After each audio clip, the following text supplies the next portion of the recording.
driving again mga kapatid.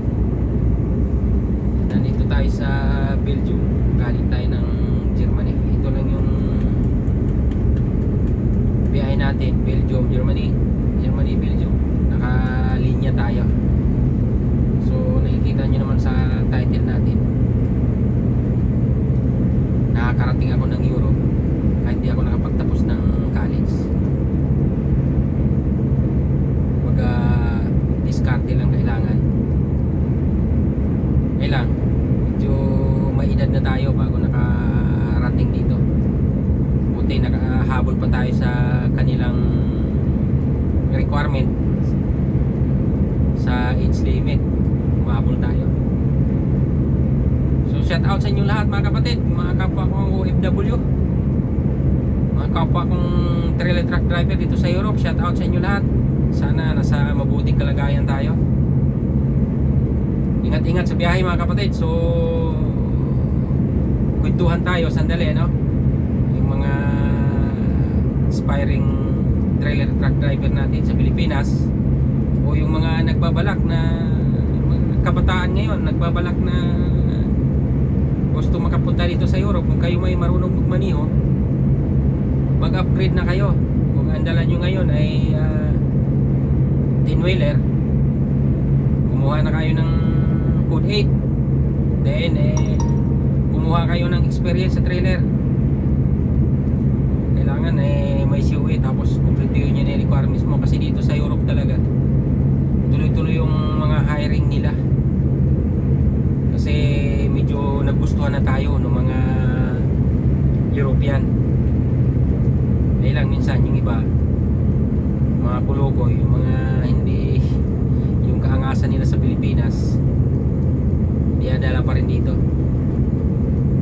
So mag-upgrade na kayo mga kapatid, dahil ang hinahanap lang talaga nila dito ay mga trailer truck driver. Wala gaanong straight truck dito. May mga straight truck, yung mga local lang ang tinatanggap nila, pero tayo trailer truck driver.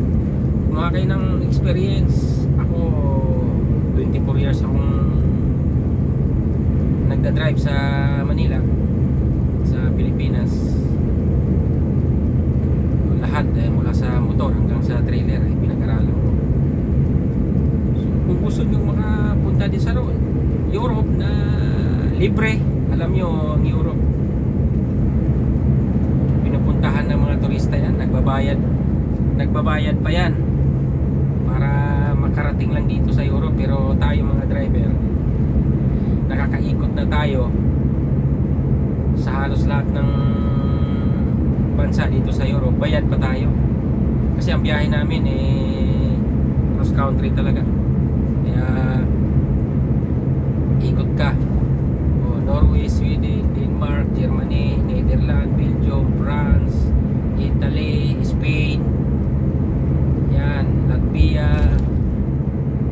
Yan ang karamihan ng biyahe namin.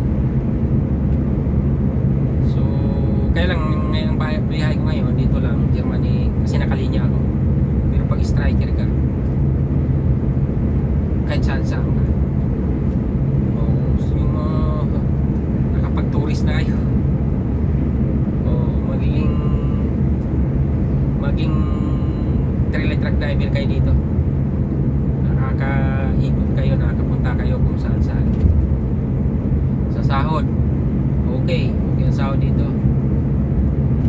pero hindi pare-parehas. Mayroong mga medyo mataas, pero ako kontento na ako dito sa pinapasukan ko. Siyempre ito yung nagbigay sa akin ng pagkakataon na makarating sa Europe. Kaya hindi ko ito iiwan. Nabuhay nga tayo ng magkano lang sahod dyan sa Pilipinas. Dito pa kaya, kahit magkano kalaki yung sahod natin, maliit man o malaki, kung hindi tayo marunong mag-ipon, wala tayong maipon. Kaya diskarte lang. So shout out, no? Sa mga trailer driver dyan sa Pilipinas, mag-upgrade na kayo. Mga nagda-drive ng 10-wheeler, huwag kayong alam ko yung mga diskarte nyo, iwanan nyo na yan, masama yan. Mag-upgrade na kayo dito, malinis ang trabaho pasado rito. 9 hours driving every day, 9 hours rest every week. After 2 weeks 24 hours rest, after 2 weeks 45 hours. Then yun lang ang routine.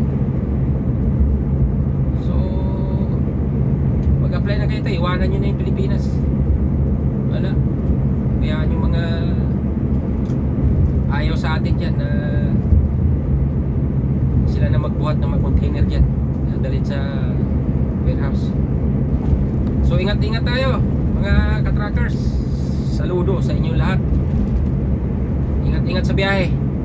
Kahit saan man tayo sa sulok ng mundo. Ingat-ingat. Bye.